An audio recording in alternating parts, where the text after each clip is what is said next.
Hello, I hope you all are good. So, in this video, we are going to solve a question that I got as a doubt actually. Thank you, Bilal, for sending me this question. और ये question बहुत ही प्यारा है. Question को करते हैं. So, उससे भी पहले समझते हैं. So, if the man manages to keep himself at rest on platform, as shown in the figure, find the acceleration of system masses m and capital M. All pulleys, platform, and strings are light and frictionless. Also, find the force. I mean, simply I'm reading the question. Let me tell you. हमें करना क्या है? Planck है, man है, इसको एक system की तरह ट्रीट करना है. Its mass given is capital M, and then there is a block of mass small m. ठीक है?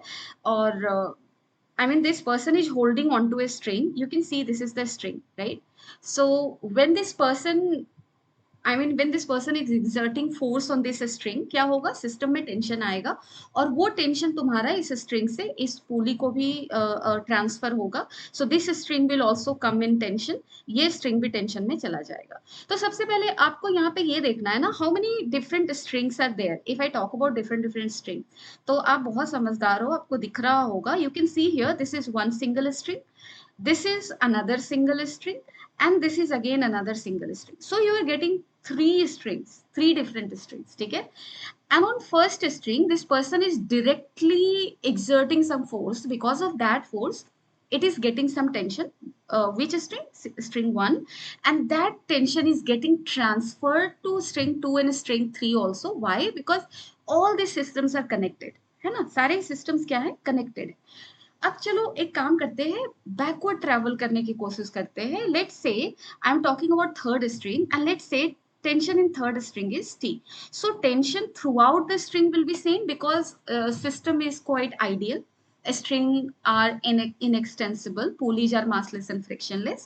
So string, अगर आप फर्स्ट स्ट्रिंग की बात कर रहे हो तो throughout first string tension will be same. If you are talking about second string, throughout second string tension will be same and so on for string 3, right? ऐसा होगा क्योंकि चीजें आइडियल है. अब चलो, अब यहाँ पे टेंशन अगर टी है तो इस स्ट्रिंग के थ्रू आउट टेंशन टी होगा. ठीक है. So if you talk about pulley 3, अगर आप पुली 3 की बात करो तो पुली 3 में क्या दिख रहा है आपको? थर्ड स्ट्रिंग का दो पोर्शन इससे कनेक्टेड है ऐसे. So on pulley third, tension T acting downward like this, and also pulley third is connected to this portion of second string. So this portion of second string को आप indicate करो. Let's say इसमें tension है T dash, and this pulley is massless, right?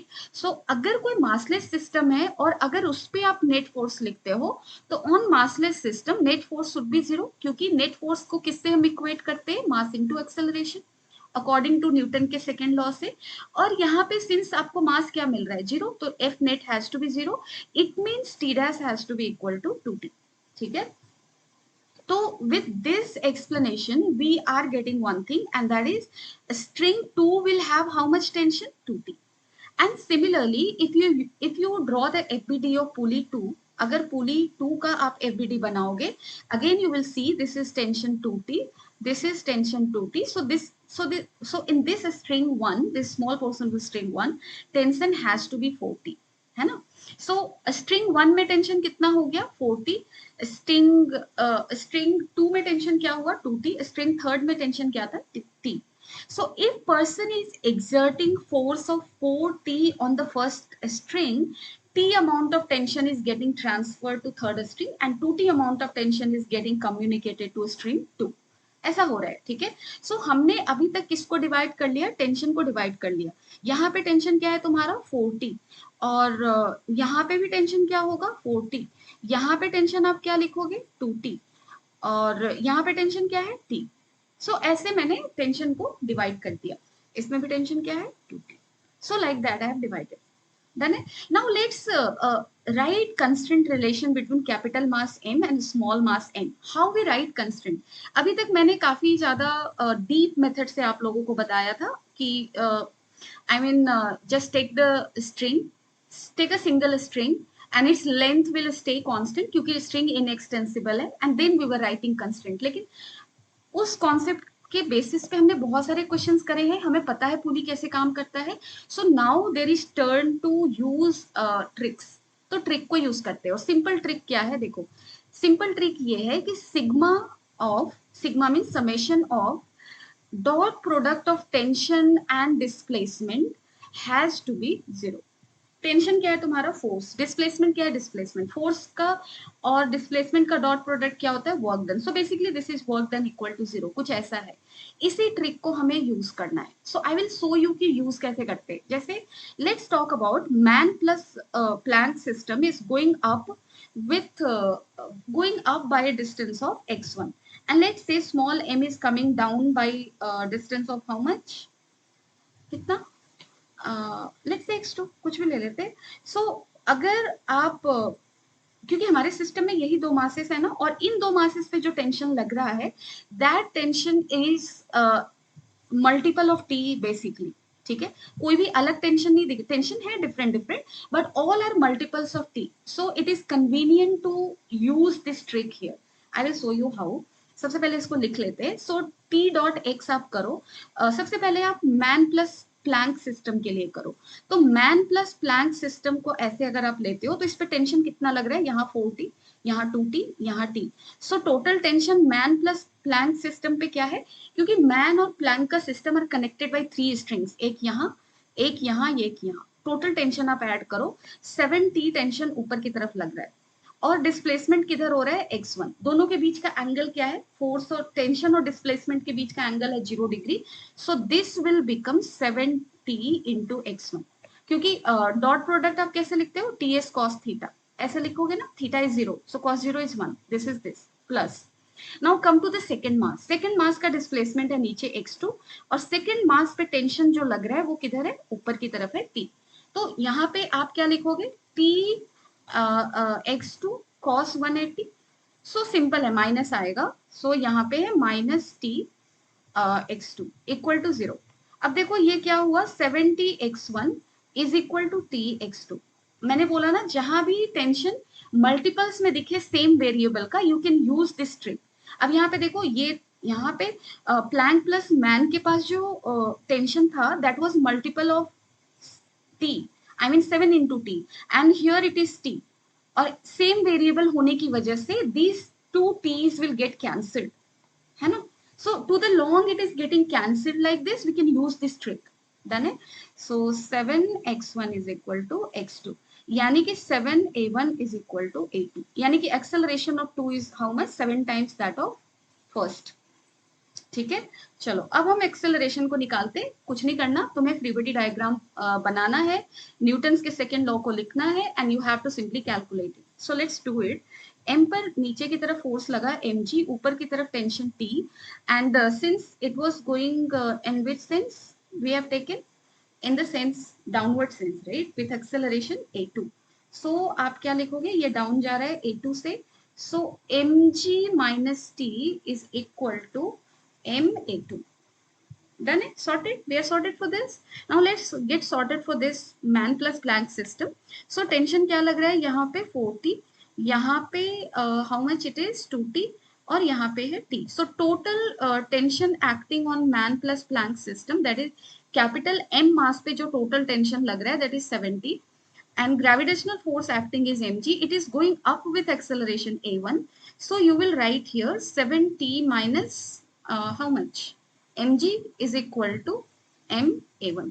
अब आप एक काम करो, काम ये करो, हमें कुछ ना कुछ मैनिपुलेट करना है so that we can get the value of a1 and a2। So multiply equation 1 with 7। ठीक है, so if you do that you will be getting 7mg minus 7t is equal to 7m a2। a2 को हम क्या लिख सकते हैं, देखो a2 को हम क्या लिख सकते हैं, 7a1। सो यहाँ पे आप लिख दो 7m इंटू a2 को क्या लिखूंगी, 7a1। So it is this. अब इन दोनों को आप ऐड कर लो, if you are going to add it you will get 7mg minus mg is equal to m। ठीक है, सो m a1 को कॉमन ले लो, m plus 49 small m, right. So what is the value of a1 का value क्या है, g को कॉमन ले लो, 7m minus capital m divided by m plus 49 m। Sorry, m और स्मॉल m को सही से लिखना, मैं गलतियां बहुत करती हूँ। सो कैपिटल m है और ये 49 स्मॉल m है, राइट। सो यहाँ पे मैंने इसको किया मिस्टेक, यहाँ पे तो मैंने सही लिखा था। So this is your how much 49 m, right?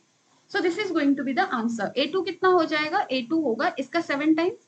So 7g 7m minus capital M divided by capital M plus 49 small m, right? So this is the answer you have got. और हमसे क्या पूछा गया था? We were asked find the force man has to exert on the string. So man, how much force he is exerting on the string? 40. तभी तो string भी उसको ऊपर की तरफ खींच रहा है 40 से, right? So here it is 40. So you have to calculate the value of 40. That is, you have to calculate the value of tension. So tension निकालने के लिए क्या करूं बताओ? फर्स्ट इक्वेशन में जाते हैं. mg minus t is equal to how much? mg minus t is equal to ma2. So t का वैल्यू क्या होगा बताओ? mg minus m, a2 का वैल्यू आप लिख दो. a2 क्या आया है हमारा? 7g. सही से लिखना, मैं कैलकुलेशन मिस्टेक बहुत करती हूँ. सो आप लोग ख्याल रखना इस चीज का. 7g, 7 small m minus capital m, 7 small m minus capital m divided by how much?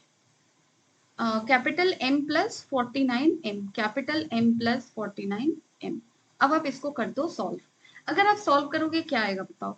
ये चला जाएगा m mg minus how much? 49 m square g minus, अब यहाँ पे आ जाओ, 7g पहले से है, 7 into 7 49 m square g. So this is 49, sorry यहाँ पे प्लस होगा ना, ये प्लस है, 49 m स्क्वायर g और minus minus plus plus 7 m mg, है ना, divided by m plus 49 m. ठीक है, अब आप इसको कर दो कट, और यहाँ से क्या आ रहा है? 8 m mg divided by m plus 49 m. This will be the value of tension T. We have to calculate what? Also find the force man has to exert. So man is exerting how much force? 40. So answer should be 4 times this. Okay, done it. So if you have any other doubt, you can let me know, or if you are not able to understand this explanation properly, that also you can let me know.